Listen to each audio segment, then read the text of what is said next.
नमो बुद्धाय, जय भीम, नमस्कार।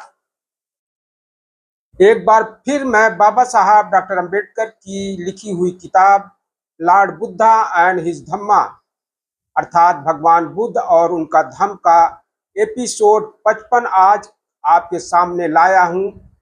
और इसमें हम आज बात करेंगे कि बाबा साहब ने इसमें जिक्र किया है कि भगवान बुद्ध के धम्म का भी आलोचना हुई है। कई चीजों पर आलोचना की गई है, लेकिन उसमें जो है बाबा साहब उसके बारे में पूरी तरह बताते हैं और भगवान बुद्ध ने उस आलोचना का कैसे खंडन किया है, ये सारी चीजें आज हम आपको बताएंगे। सभी के लिए संघ का सदस्य बन सकने की भी आलोचना की गई थी। किसी भी उपासक गृहस्थ को भिक्षु संघ अपना सदस्य बना सकता था। कुछ लोग ऐसे थे जो भगवान बुद्ध की आलोचना करते थे कि उन्होंने सभी के लिए भिक्षु संघ का द्वार खोल रखा है।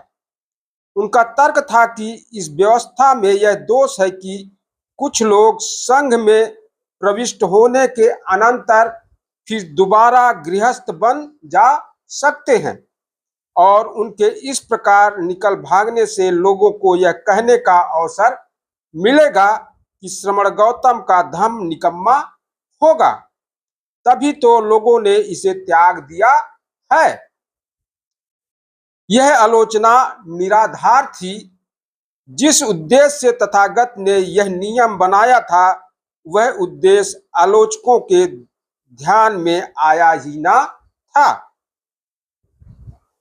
तथागत का उत्तर था कि उन्होंने सद्धम्म की स्थापना करके अमृत भरे सरोवर का निर्माण किया है। भगवान बुद्ध की इच्छा थी कि मलिन चित्त वाला कोई भी हो इस सद्धम्म रूपी सरोवर में स्नान करके अपने आप को निर्मल बना सके, और यदि कोई सद्धम्म रूपी सरोवर तक पहुंचकर भी उसमें स्नान नहीं करता है और पूर्वत मलिन ही बना रहता है तो इसमें उसी का दोष है, सद्धम्म रूपी सरोवर का नहीं। भगवान बुद्ध का कहना है कि क्या मैं ऐसा कर सकता हूं कि सद्धम्म रूपी सरोवर का निर्माण करने के बाद कहूं कि जो पहले से ही निर्मल चित्त है वे ही इसमें स्नान करने जाए और जो पहले से निर्मल नहीं है वे इसमें स्नान करने ना जाए, तब मेरे इस सद्धर्म का उपयोग ही क्या होगा। आलोचक भूल गए कि तथागत अपना धम्म चंद लोगों तक सीमित नहीं रखना चाहते थे। वे चाहते थे कि इसका द्वार सभी के लिए खुला रहे, सभी इसका परीक्षण कर सके। व्रत ग्रहण करने की भी आलोचना की गई। यहाँ भगवान बुद्ध का व्रत ग्रहण करने का मतलब यह नहीं है कि उपवास करना।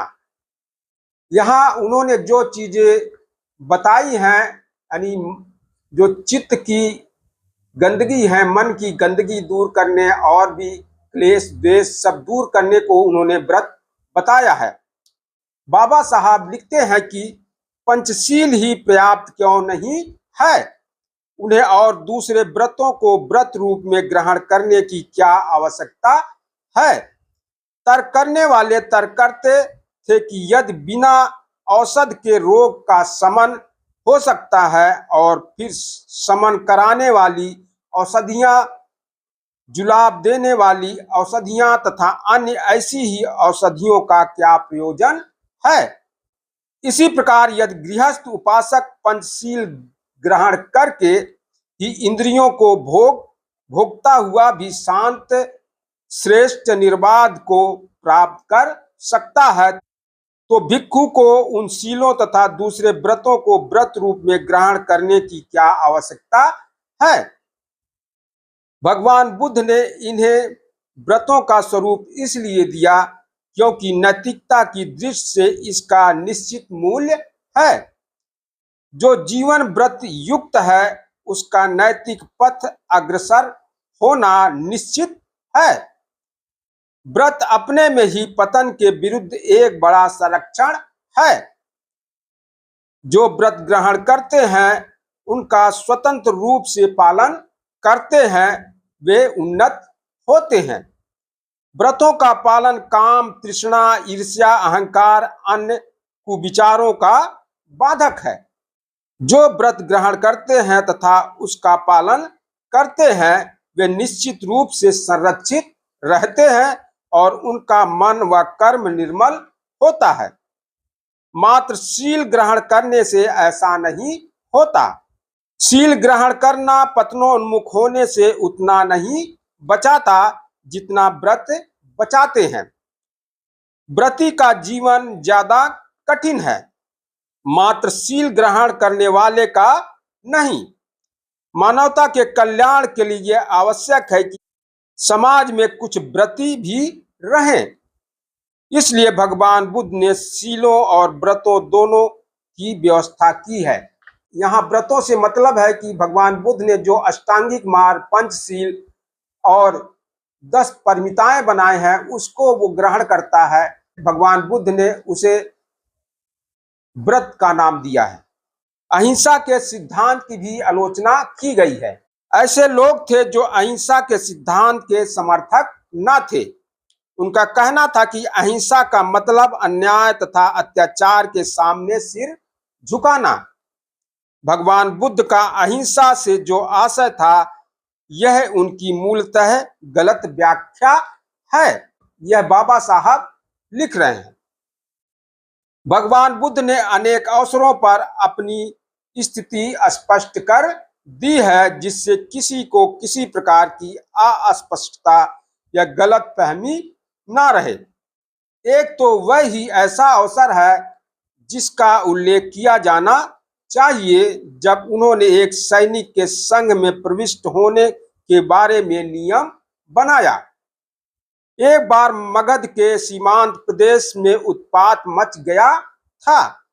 तब मगध नरेश बिम्सार ने अपने सेनापति को आज्ञा दी, अब जाओ और अपने सेना नायकों को कहो कि वे सीमा प्रांत में ढूंढ ढूंढ कर अपराधियों का पता लगाएं, उन्हें दंड दें और शांति स्थापित करें। सेनापति ने आज्ञा का पालन किया। सेनापति की आज्ञा पाकर सेना नायक बड़ी दुविधा में पड़ गए। वे जानते थे कि तथागत की शिक्षा है कि जो युद्ध में लड़ने जाते हैं और जिन्हें युद्ध करने में आनंद आता है वे पाप करते हैं और बहुत अपुण्य लाभ करते हैं। दूसरी ओर राजा की आज्ञा यह भी थी कि अपराधियों को पता लगाकर उन्हें मार डाला जाए। सेना नायक अपने से पूछने लगे, हम क्या करें? तब इन सेना नायकों ने सोचा, यदि हम तथागत के भिक्षु संघ में प्रविष्ट हो जाएं तो हम इस दुविधा से बच जाएंगे। तब ये सेना नायक भिक्षुओं के पास पहुंचे और उनसे प्रवज्ञा की याचना की। भिक्षुओं ने उन्हें प्रवज्जित तथा उपसंपन्न कर दिया। सेना नायक सेना से गायब हो गए। सेनापति ने जब देखा कि सेना नायक नहीं दिखाई देते हैं तो उसने सैनिकों से पूछा, क्या बात है कि सेना नायक नहीं दिखाई देते? सैनिकों ने उत्तर दिया, हे सेनापति, सेना नायक भिक्षु संघ में सम्मिलित हो गए हैं। सेना बहुत अप्रसन्न तथा क्रोधित हुआ। राज की सेना के लोगों को भिक्षु कैसे प्रवज्जित कर सकते हैं? सेनापति ने इस बात की सूचना राजा को दी। राजा ने न्यायाधीशों से प्रश्न किया, कृपया बताएं कि जो राजकीय सेना के आदमियों को प्रवज्जित करे उसे क्या दंड मिलना चाहिए? न्यायाधीश ने कहा, हे महाराज, उपाध्याय का सिर काट डालना चाहिए, यानी भिक्षुओं का सर काट डालना चाहिए। कम्मा वाचा पढ़ने वाले की जबान निकाल डालनी चाहिए और संघ के उन सदस्यों की जो किसी राजकीय सैनिक को प्रवज्जित करे आधी पसलियां तोड़ डालनी चाहिए। तब राजा वहां पहुंचा जहां तथागत विराजमान थे और अभिवादन कर चुकने के अनंतर उसने भगवान बुद्ध को सारी बातें सुनाई। हे भगवान, आप जानते हैं कि कई राजा धर्म के विरुद्ध हैं। ये विरोधी राजा बहुत मामूली मामूली बातों के लिए भिक्षुओं को कष्ट देने के लिए तैयार रहते हैं। यदि वे जान जाएंगे कि भिक्षु सैनिकों को बरगलाकर भिक्षु संघ में भर्ती करते हैं तो फिर इसकी कल्पना कर सकना कठिन है कि वे भिक्षुओं के विरुद्ध क्या क्या कार्रवाइयां कर सकते हैं। इस विपत्ति से बचे रहने के लिए तथागत यथा योग्य बताएं। तथागत ने उत्तर दिया, मेरी यह कभी मंशा नहीं रही कि अहिंसा का नाम लेकर या अहिंसा की आड़ में सैनिक अपने राजा व देश की प्रति जो उनका कर्तव्य है उनसे विमुख हो जाएं। तदनुसार भगवान बुद्ध ने राजकीय सैनिकों के संघ में प्रविष्ट होने के विरुद्ध एक कानून बना दिया और इसकी घोषणा कर दी कि भिक्षुओं किसी राजकीय सैनिक को प्रवज्जा न मिले। यदि कोई देगा तो उसे दुष्कृत की आपत्ति यानी दोष होगी। एक बार श्रमण महावीर के अनुयायी सिंह सेनापति ने अहिंसा के ही विषय में तथागत से प्रश्न किया था। सिंह ने पूछा, अभी भी एक संदेह मेरे मन में शेष है। क्या आप कृपया मेरे मन के अंधकार को दूर कर देंगे ताकि मैं धम्म को उसी रूप में समझ सकूं जिस रूप में आपने उसका प्रतिपादन किया है। तथागत के स्वीकार कर लेने पर सिंह सेनापति ने पूछा, हे भगवान, मैं सेनापति हूं। मुझे राजा ने युद्ध लड़ने के लिए और अपने कानूनों का जनता द्वारा पालन करवाने के लिए ही नियुक्त किया है। तो क्या तथागत जो दुखियों के प्रति दया और असीम करुणा की शिक्षा देते हैं, अपराधियों को दंड देने की अनुमति देते हैं, और क्या तथागत का यह भी कहना है कि अपने घरों, अपने बीवी बच्चों और अपनी संपत्ति की रक्षा के लिए युद्ध करना ठीक नहीं है? क्या तथागत संपूर्ण आत्मसमर्पण की शिक्षा देते हैं कि हम आतताई को जो यह चाहे कर दे और जो जोर जबरदस्ती हमारी चीजें हमसे छीनना चाहे उसे वह लेने दे? क्या तथागत का यह कहना है कि सभी प्रकार के युद्ध, ऐसे युद्ध भी जो न्याय की रक्षा के लिए लड़े जाते हैं, वर्जित हैं? तब तथागत का उत्तर था, जो दंडनीय है उसे दंड मिलना ही चाहिए, जो उपहार देने योग्य है उसे उपहार दिया ही जाना चाहिए। साथ ही किसी भी प्राणी को कष्ट नहीं दिया जाना चाहिए, बल्कि उनके साथ प्रेम और दया का बर्ताव होना चाहिए। ये आदेश परस्पर विरोधी नहीं है। जो कोई अपने अपराध के लिए दंड भुगतता है वह न्यायाधीश की द्वेष बुद्धि के कारण नहीं, बल्कि अपने ही अकुशल कर्म के परिणाम स्वरूप। न्यायाधीश द्वारा दिया गया दंड उसके अपने कर्म का फल है। न्यायाधीश जब दंड देता है तो उसके मन में दंडनीय व्यक्ति के प्रति किसी भी प्रकार की द्वेष की भावना नहीं होनी चाहिए। और एक हत्यारे भी जब फांसी की सजा दी जाए तो यही सोचना चाहिए कि यह उसके अपने कर्मों का फल है। जब यह समझेगा कि दंड उसके अंतरतम को शुद्ध ही बनाएगा तो कोई भी दंडनीय व्यक्ति अपने भाग्य को रोएगा नहीं, बल्कि प्रसन्न ही होगा। इन बातों पर अच्छी तरह विचार करने से यह बात स्पष्ट होनी चाहिए कि भगवान बुद्ध की देशना में अहिंसा का मुख्य स्थान है, किंतु वह निरपेक्ष नहीं ही है। उन्होंने सिखाया कि बुराई को भलाई से जीतो, लेकिन यह कहीं नहीं सिखाया कि बुराई को ही भलाई को जीत लेने दो।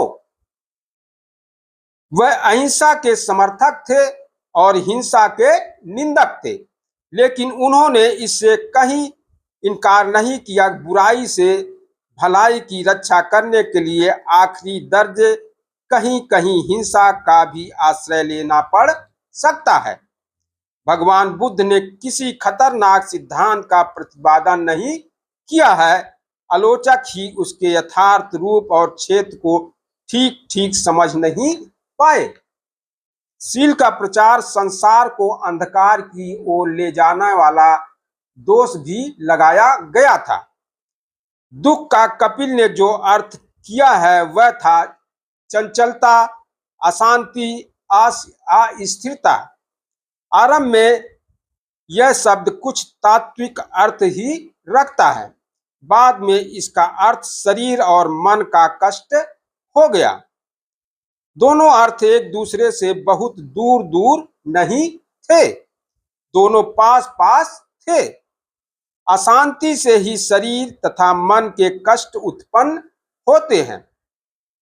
चिरकाल में भी इसका अर्थ सामाजिक तथा आर्थिक कारणों से शारीरिक और मानसिक कष्ट सहन हो गया है। भगवान बुद्ध ने दुख शब्द को किन अर्थों में प्रयुक्त किया है? भगवान बुद्ध का एक प्रवचन है जिससे यह स्पष्ट होता है कि तथागत इस बात से अपरिचित नहीं थे कि दरिद्रता दुख की जननी है। अपने उस प्रवचन में तथागत ने कहा है कि भिक्षुओं, संसारी आदमी के लिए क्या दरिद्रता दुख वस्तु है? हे भगवान, निश्चित रूप से। और जब आदमी गरीब होता है, उसे गरज रहती है, उसका हाथ तंग रहता है और कर्ज लेने की आवश्यकता आ पड़ती है, तो क्या यह अवस्था भी दुखद है?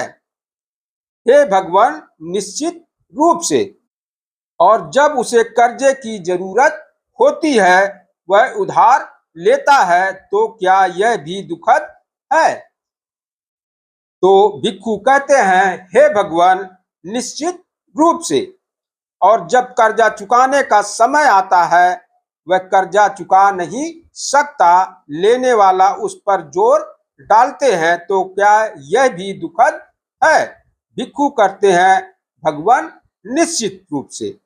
और जब जोर डालने पर भी वह नहीं दे पाता, तो वे उसे पीटते हैं, तो क्या यह भी दुखद है? तो भिक्षु कहते हैं, हे भगवान, निश्चित रूप से।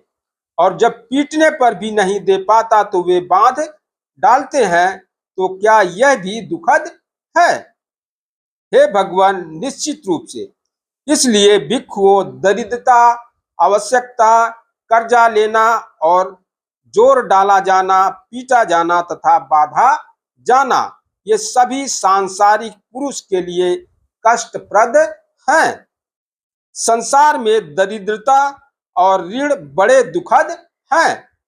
इससे स्पष्ट होता है कि भगवान बुद्ध की दुख की कल्पना भौतिक भी है। भगवान बुद्ध ने कहा है कि संसार में सभी वस्तुएं, सभी चीजें अनित्य हैं।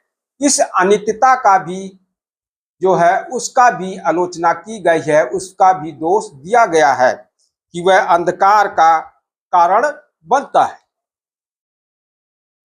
इस अंधकार वृत्त के आरोप का दूसरा कारण अनित्यता का यह सिद्धांत बताया जाता है कि जो भी किन्हीं चीजों के मेल से बना है वह सब अनित्य है।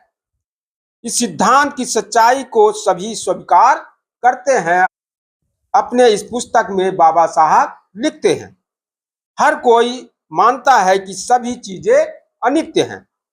यदि कोई सिद्धांत सत्य है तो उसकी घोषणा होनी ही चाहिए, जैसे स्वयं सत्य की, भले ही यह अरुचिकर ही क्यों ना हो। लेकिन इससे एक निराशावादी परिणाम क्यों निकाला जाए? यदि जीवन थोड़े ही दिन के लिए है तो यह थोड़े ही दिन के लिए है। इस विषय में किसी को भी दुखी होने की जरूरत नहीं है। यह तो केवल अपने दृष्टिकोण की बात है। यदि अनित्यता का सिद्धांत निराशाजनक है तो केवल इसलिए है कि नित्यता को, जो वास्तव में असत्य है, सत्य मान लिया गया है।